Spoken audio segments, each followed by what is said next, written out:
Iran ने पहले भी दिखाया था दम और एक बार फिर है ईरान तैयार। जी हां, ईरान दम दिखाने को तैयार है। ईरान किसी दबाव के आगे नहीं झुकेगा। ईरान ने इस्राइल को नानी याद दिला दी थी और ईरान एक बार फिर यह कह रहा है कि वो आलमी पाबंदियों के दबाव के आगे नहीं झुकेगा। ईरान का कहना है कि वो हर तरह की पाबंदी को झेल सकता है, उसे बर्दाश्त कर सकता है, लेकिन अपने अज़ाइम से पीछे कदम नहीं हटाएगा। अब यहीं से यह सवाल पैदा होता है कि क्या वाकई ईरान ने इतनी तैयारी कर ली है कि वो अब न्यूक्लियर पावर कहला सके? क्योंकि एक बड़ी खबर आपको देने जा रहे हैं और सबसे बड़ी खबर यह भी है कि ईरान किसी भी तरह के दबाव से झुकने के लिए वो तैयार नहीं है। किसी का भी दबाव हो, चाहे वो सुपर पावर हो, चाहे मगरबी ममालिक हो, ये साफ तौर से ईरान के वजीर कह चुके हैं। मैं आपको पूरी तफसील बताने जा रहा हूं। जो मौजूदा हालात हैं, जिस तरह से इस्राइल पर शिकंजा कसता जा रहा है, हालांकि यह भी हकीकत है कि इस्राइल हमले कम नहीं कर रहा, लेकिन जिस तरह से कतर के दोहा में जो हंगामी इजलास हुआ, उसके बाद एक के बाद एक जो नए खुलासे हो रहे हैं और जो नई हिकमत अमली सामने आ रही है, उसने अरब हो या पाकिस्तान, कतर हो या ईरान, सभी के बारे में यह सोचने पर मजबूर कर दिया है कि आखिर ये तमाम ममालिक करने क्या जा रहे हैं। यहां तक कि खुद इस्राइल तो छोड़िए, अमेरिका भी परेशान है। आपको यह बता दें कि 71 ईरानी अरकान पार्लियामेंट, यानी ईरानी जो पार्लियामेंट है, वहां के जो मेंबर्स हैं, जैसे हम यहां एमपीज कहते हैं, तो 71 ईरानी अरकान पार्लियामेंट का न्यूक्लियर बम तैयार करने और दिफाई नजरियों को तब्दील करने का मुतालबा भी है। क्योंकि आपको पता होगा कि खामनेई जो ईरान के रूहानी रहनुमा हैं, उनका यह कहना था कि दरअसल बहुत पहले उन्होंने अपनी एक बात रखी थी, जिसे आमतौर से एक फतवा कहा जाता है कि चूंकि न्यूक्लियर बम जो है वो बड़े पैमाने पर हलाकत का सबब बनता है, इसमें कई बार ऐसा होता है कि हम जिससे बदला लेना चाहते हैं, उससे ज्यादा कई और बेगुनाहों का कत्ल हो जाता है। कई तरह की हयातियात और नबातियात, उनका भी नुकसान होता है, यानी एनवायरमेंट का ही नुकसान होता है। इसलिए इसका इस्तेमाल करना शायद सही नहीं है। इसको ईरान के लोगों ने माना भी था। लेकिन जो इस्राइल के साथ हालिया जो जंग हुई 12-13 दिनों की, और उसमें जिस तरह से ईरान ने अपना दम दिखाया, उसके बाद ईरानी अरकान पार्लियामेंट में यह जज्बा बहुत जोर शोर से घर कर गया है कि अब मौका आ गया है, अब कदम पीछे नहीं हटाना है। इस्राइल ने जो किया, अब वो पड़ रहा है उसी के गले। बढ़ती जा रही है फलस्तीन के हिमायती मुल्कों की तादाद, यानी ऐसी हिकमत अमली। इस्राइल ने जो ईरान पर जंग की थी, उसके बाद से जो हालात बदल रहे हैं, जाहिर तौर पर दिख कुछ और रहा है, लेकिन अंदर ही अंदर बहुत कुछ ऐसी चीजें हो रही हैं जिसने इस्राइल को परेशान कर रखा है। ऐसा लगता है कि इस्राइल हताश है, बेचैन है, और उसी हताशा में और बेचैनी में उसने अंधाधुंध वहां पर हमले शुरू किए। लेकिन देखिए उसका नतीजा क्या हुआ। ऐसे तमाम देश, ऐसे तमाम मुल्क जो इस्राइल की तरफदारी करते नजर आते थे, UNGA, United Nations general assembly में ऐसे तमाम मुल्कों ने, जिन्होंने बरसों फिलिस्तीन की हिमायत नहीं की थी, इस्राइल के साथ खड़े थे, लेकिन उन मुल्कों ने फिलिस्तीन एक अलग रियासत, एक अलग मुल्क हो, फिलिस्तीन की जो लोग हैं फिलिस्तीन को, उनको अपने एक वतन होने का हक मिले, इसको यूएनजीए में मंजूर किया है, तस्लीम किया है, रिकॉग्नाइज किया है। और किन किन मुल्कों ने? फ्रांस ने रिकॉग्नाइज किया, यूके यानी ब्रिटेन ने रिकॉग्नाइज किया, कनाडा ने रिकॉग्नाइज किया, ऑस्ट्रेलिया ने रिकॉग्नाइज किया, ब्राजील ने रिकॉग्नाइज किया, माल्टा ने रिकॉग्नाइज किया, बहुत सारे ममालिक है, फ्रांस ने रिकॉग्नाइज कर लिया। यानी सब मुल्क कह रहे हैं कि फलस्तीनियों को उनके अपने वतन का हक लाजमी है, और शायद यही वो रास्ता है, टू स्टेट थ्योरी, जिसके वजह कर मशरिक़ वस्ता में शांति होगी। लेकिन क्या आपको लग रहा है कि यह सब अचानक हो गया? क्या यह सब बस यूं ही हो गया है? आपको बता दें कि यूएनजीए में इस मामले की सदारत फ्रांस और दूसरा मुल्क कौन था? सऊदी अरब। फ्रांस और सऊदी अरब ने मिलकर किया था इस मामले की सदारत, और उसमें एक के बाद एक ऐसे मुल्कों की झड़ी लग गई जिनके बारे में तस्वुर करना मुश्किल था कि वो फिलिस्तीन की हिमायत में बोलेंगे। न्यूजीलैंड ने भी मन बना लिया है, कि बहुत जल्द वो फिलिस्तीन को तस्लीम करने का ऐलान कर देगा ऑफिशियली। और लंदन में तो वहां की जो म्युनिसिपैलिटी है और अलग अलग दफातर, वहां पर कई बरसों के बाद फिलिस्तीन के झंडे नस्ब किए गए। इटली में लोग सड़कों पर उतर आए। कई शहरों में जबरदस्त तनाव देखा गया। किस बात को लेकर के? इस मांग के साथ कि इटली की हुकूमत भी फिलिस्तीन को तस्लीम करे, Palestine as a separate state और कंट्री, उसे रिकॉग्नाइज किया जाए। इसकी मांग के साथ इटली के लोग सड़कों पर आ गए। अब आप सोचिए मंजर कैसा बदल रहा है, दिख क्या रहा है, हो क्या रहा है, समझ में क्या आ रहा है, और तस्वीरें और जो मुशाहिदात हैं, जो हकीकत है वो क्या है, वो देखिए। इस्राएल का साथ देते देते अमेरिका भी कहीं तन्हा ना रह जाए। अब तो लोग ये बातें करने लगे हैं, क्योंकि अमेरिका नहीं मान रहा लेकिन ब्रिटेन मान रहा है, फ्रांस मान रहा है, जर्मनी के बारे में बातें आ रही है कि वो भी इसके लिए अब जहन बना रहा है। कनाडा ने मान लिया, फिलिस्तीन को एक कंट्री के तौर पर मान लिया, तस्लीम कर लिया। इसका मतलब क्या होता है कि जिन जिन मुल्कों ने फिलिस्तीन को एक कंट्री के तौर पर मान लिया, एक स्टेट के तौर पर मान लिया, उन मुल्कों में फिलिस्तीन के दफातर पहले से जो हैं वो और वसी पैमाने पर होंगे, ऑफिशियली होंगे, उनके झंडे होंगे, उनके सिफारतकार होंगे, उनके डिप्लोमैट्स होंगे, सारा कुछ होगा। यानी कि जिस फिलिस्तीन को इस्राएल सफ़े हस्ती से मिटा देना चाहता था, नक्शे से खत्म कर देना चाहता था, देखिए कहते हैं ना, जिसे ऊपर वाला रखे उसे भला कौन चखे। तो हम बात ही कर रहे थे ईरान की। ईरान ने भी जो जमामर्दी दिखाई, ईरान ने जो ताकत और हौसले का मुजाहिरा किया, जिस तरह से इस्राएल को नाके चमो चबवा दिया। तेल अवीव में सायरन ऐसे बजते थे कि वहां के लोग परेशान हो जाते थे। तेल अवीव, हाइफा, इन शहरों को ईरान ने अपने हमले से, मिसाइल हमलों से तबाह कर दिया लगभग।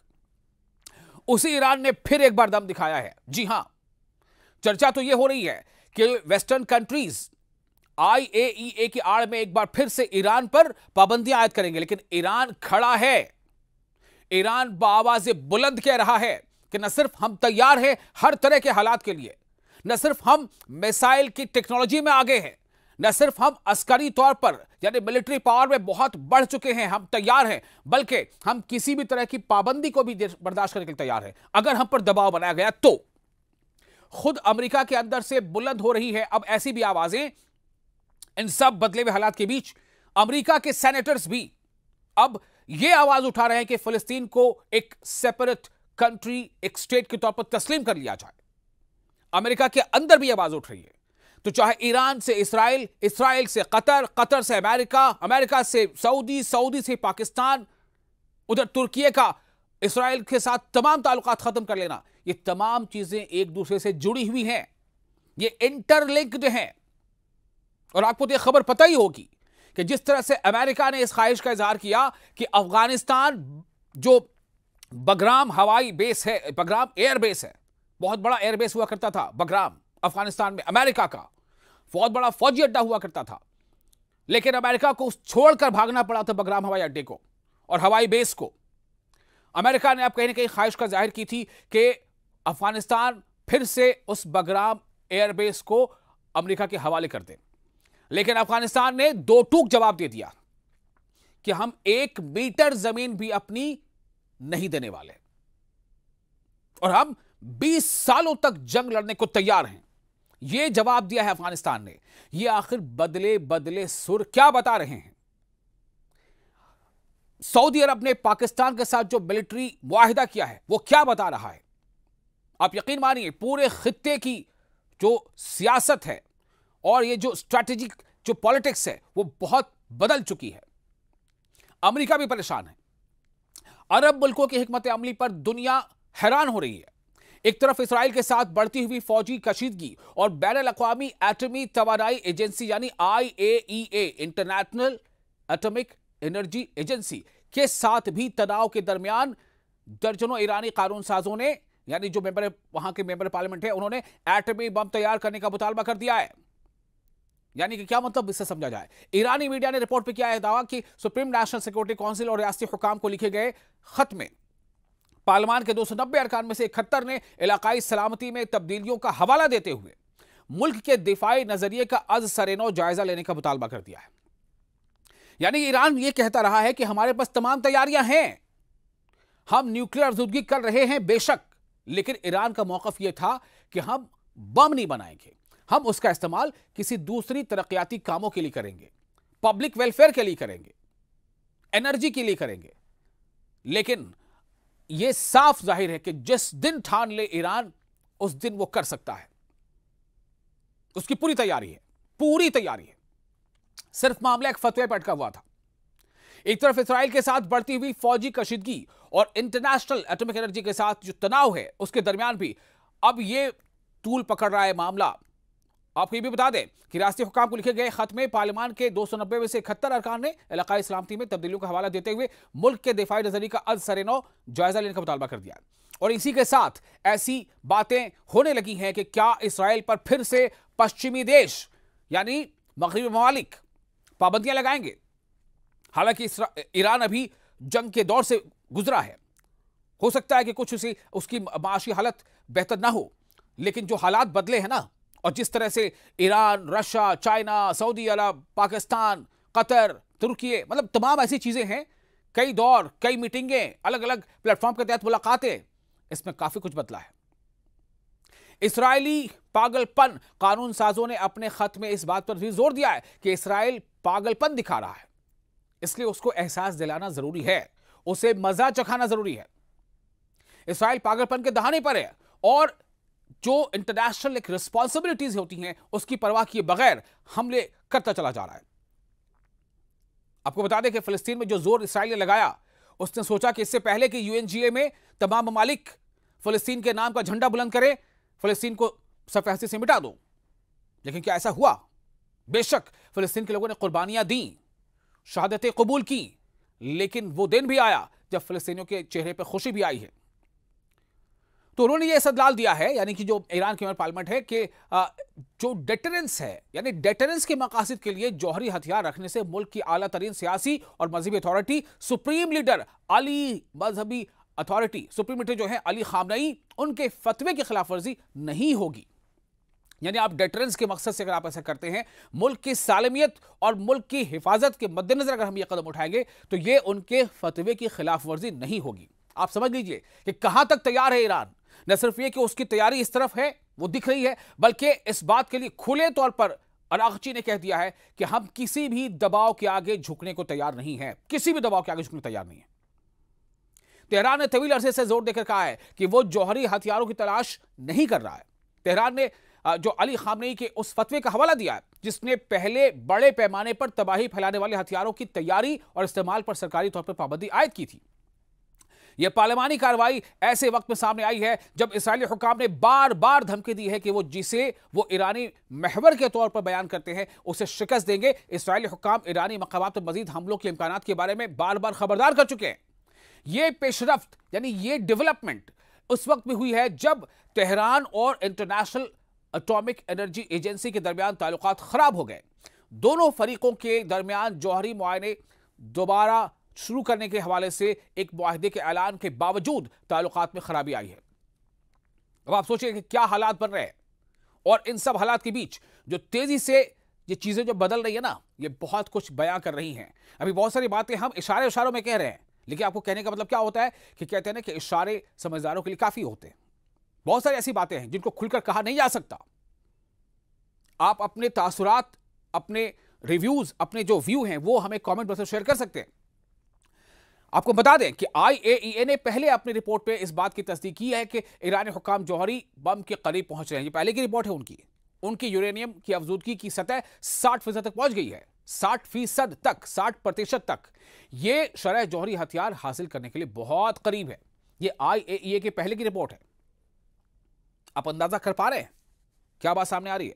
ईरानी वजीर खारजा अब्बास अरागची ने कहा है कि हमारा मुल्क सिफारतकारी पर यकीन रखता है, यानी डिप्लोमेसी पर, और सिफारतकारी के जरिए दहाइयों से मौजूद तनाज़ात को, जो विवाद हैं, जो तनाज़ात हैं, जो कंट्रोवर्सी, उसको तय करने के लिए हम तैयार हैं।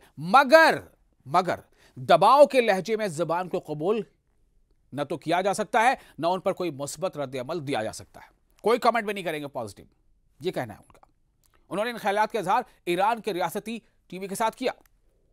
अब्बास अरागची ने कहा है कि यह मगरिब के लिए वक्त है, यानी मगरिब मतलब वेस्टर्न कंट्रीज के लिए, पश्चिमी देशों के लिए यह वक्त है कि वो फैसला करे कि उसने ताउन का रास्ता मुंतखब करना है, यानी वो कोऑर्डिनेशन का रास्ता चुनना चाहते हैं, या फिर तसादुम का यानी टकराव का। तो कोऑर्डिनेशन या टकराव, हम तैयार हैं, यह ईरान का कहना है। याद रहे कि बर्तानिया, फ्रांस और जर्मनी ने ईरान पर स्नैपबैक पाबंदियां आयद करने के लिए 28 अगस्त से प्रोसेस शुरू कर दिया है। 28 अगस्त से ही उन मुल्कों का ईरान पर इल्जाम है कि तेहरान 2015 में होने वाले जौहरी मुआहदे पर अमल दरामद में नाकाम हो चुका है, जो इसे जौहरी हथियार बनाने से रोकने के लिए आलमी ताकतों ने इसके साथ 2015 में किया था। ईरानी वज़ीर खारजा के हवाले से मालूम हुआ है कि वो बैनुल अक़वामी यानी इंटरनेशनल जौहरी वॉच डॉग यानी IAEA के सरबराह राफेल ग्रोसी से न्यूयॉर्क में मुलाकात से पहले यूरोपीय यूनियन के वज़ीर खारजा से मुलाकात करेंगे। यूरोपीय यूनियन के वज़ीर खारजा यानी एक्सटर्नल अफेयर मिनिस्टर्स, विदेश मंत्रियों से ये मुलाकातें अक़वाम मुत्तहिदा की यानी UN जनरल असेंबली की साइडलाइंस में मुतवक्के है, लेकिन साफ तौर से कह दिया है कि हम किसी दबाव में नहीं आने वाले।